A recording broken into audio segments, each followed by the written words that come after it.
Assalamualaikum warahmatullahi wabarakatuh. Senang sekali saya Nizar Firmansyah dari PMT Khairul Ummah Jawa Timur.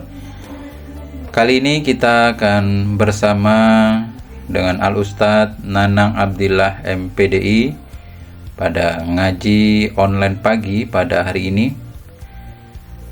Beliau sebagai dosen Sekolah Tinggi Agama Islam Al-Azhar Menganti Gresik. Untuk itu, mari kita dengarkan.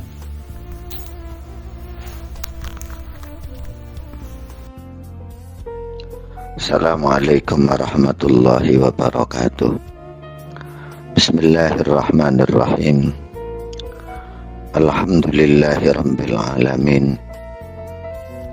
Nahmaduhu wa nasta'inuhu wa nastaghfiruh.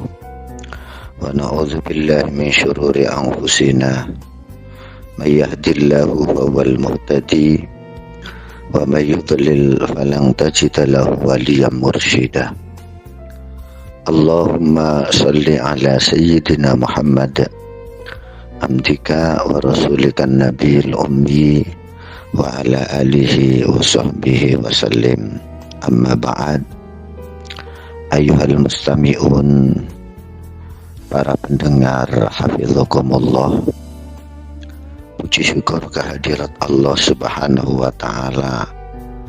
Salawat salam kita sampaikan keharibaan beliau Rasulullah Muhammad sallallahu alaihi wa alihi wasallam.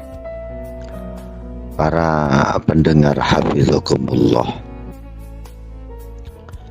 umatnya baginda Nabi Muhammad adalah umat yang memang diberikan oleh Allah keutamaan, sehingga umatnya baginda Nabi itu umat yang spesial dibandingkan dengan umat-umat yang terdahulu.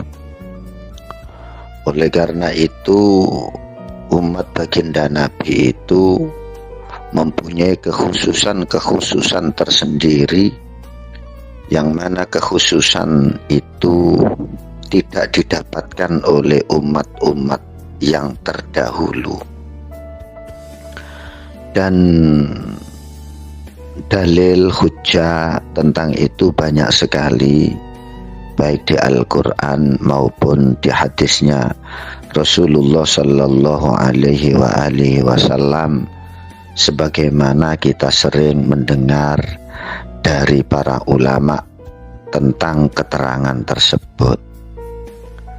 Nah, di antaranya adalah firman Allah, dawuhnya Allah Subhanahu wa ta'ala, A'udzubillahi minasyaitonir rajim.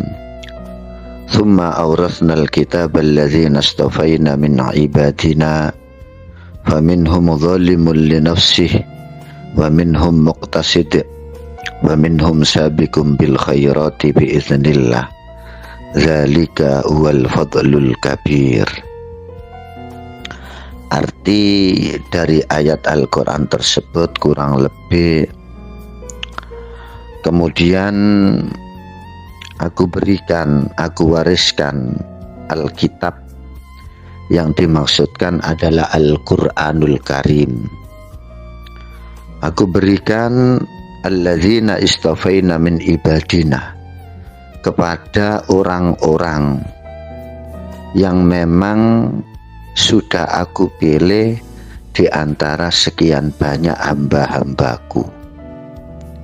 Jadi menurut ayat tersebut, Al-Quranul Karim itu memang sudah dipersiapkan oleh Allah, diberikan khusus untuk orang-orang yang memang sudah dipilih oleh Allah dari sekian banyak hamba Allah, mulai dari Nabi Adam sampai orang yang terakhir. Nah, orang-orang yang dimaksudkan, yang diturunkan kepada mereka Al-Quran, ya tentu kita katakan itu adalah umatnya baginda Nabi Muhammad sallallahu alaihi wa alihi wasallam. Jadi menurut ayat tersebut, semua umatnya Kanjeng Nabi ini memang umat spesial dan sudah menjadi umat pilihan. Lah pada ayat selanjutnya, umat yang dikatakan oleh Allah sebagai umat pilihan dan Allah sendiri yang memilih, itu kemudian Allah sifati dengan 3 kategori atau 3 kelompok. Faminhum zalimun li nafsi. Mereka itu ada yang zalim kepada dirinya sendiri. Kemudian yang kedua, wa minhum muqtasid. Dan mereka itu ada yang ada di tengah-tengah. Muqtasid bahasanya sedengan. Wa minhum sabiqum bil khairati biiznillah. Dan di antara mereka ada yang memang berlomba-lomba atau lebih unggul, lebih dahulu di dalam berbuat baik. Pada intinya kesimpulannya, umat yang oleh Allah sudah dipilih ini terbagi menjadi 3. Jadi ada yang zalim, ndablek, kemudian ada yang muqtasid, sedengan, kemudian yang ada sabiqum bil khairat, ini yang memang benar-benar baik, amal-amal solehnya mendahului atau lebih dari yang lainnya. Lah kalau kita lihat itu tadi, di antara 3 itu tadi kan ada yang zalimun li nafsi. Lah angan-angan kita begini, ternyata orang-orang yang zalim yang disebutkan oleh Allah itu ternyata masuk bagian dari orang-orang yang memang sudah dipilih oleh Allah. Mereka sebagai umat yang memang dipersiapkan oleh Allah untuk diturunkan kepada mereka Al-Quran. Lah kadang-kadang pikiran yang agak nakal begini, lah sudah dikatakan mereka itu umat terpilih, ternyata di antara yang terpilih itu juga ada yang dablek, ada yang zalim. Lah para ulama menjelaskan begini, siapakah orang yang zalim itu? Orang yang zalim itu adalah orang yang sembrono dalam urusan agama. Mereka meninggalkan kewajiban, kemudian mereka melakukan pelanggaran-pelanggaran, menerjang larangan-larangan Allah. Mereka mencampur adukkan antara kebaikan dan kejelekan. Itu yang zalim.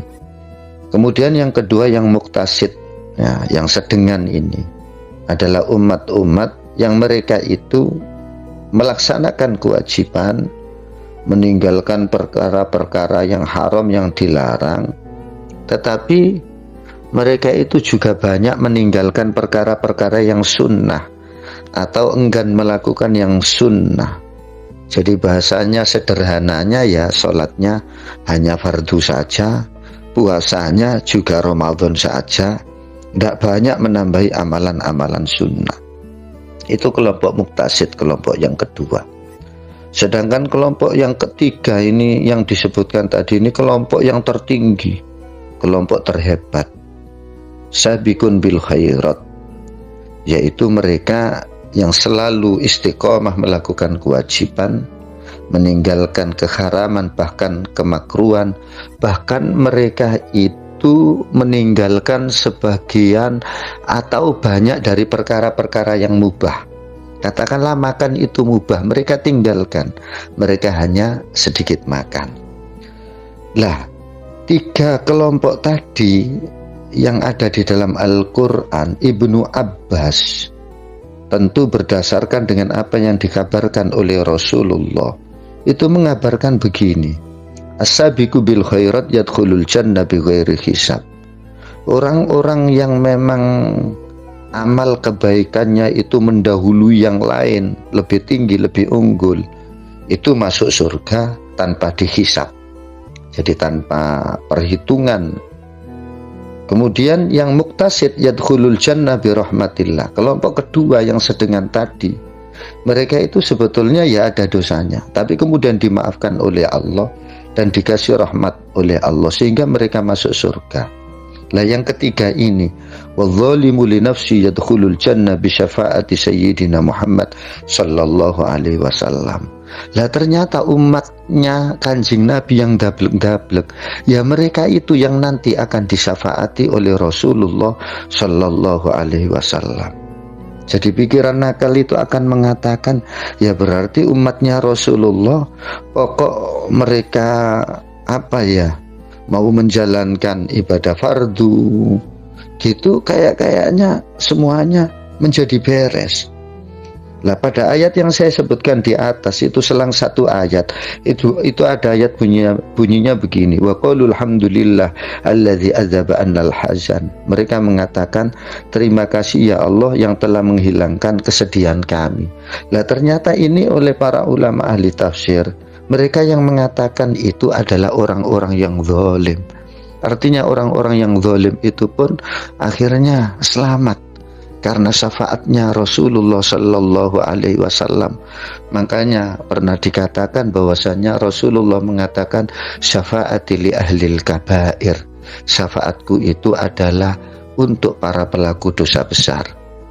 Para mustami'un, para pendengar, itu yang bisa saya sampaikan kepada panjenengan. Semoga ada hikmah dan manfaatnya. Amin. Allahumma amin. Wallahul muwaffiq ila aqwamit thoriq. Assalamualaikum warahmatullahi wabarakatuh. Terima kasih Al Ustadz Nanang Abdillah MPDI yang telah menyampaikan materi kajian pagi, ngaji online pagi pada hari ini.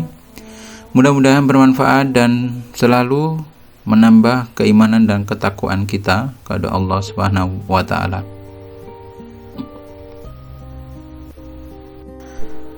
Saya Nizar Firmansyah senang sekali telah menemani ngaji online pagi pada hari ini. Mudah-mudahan bermanfaat. Dan akhirnya saya harus undur diri. Wallahu muwaffiq ila aqwamit thoriq. Wassalamualaikum warahmatullahi wabarakatuh.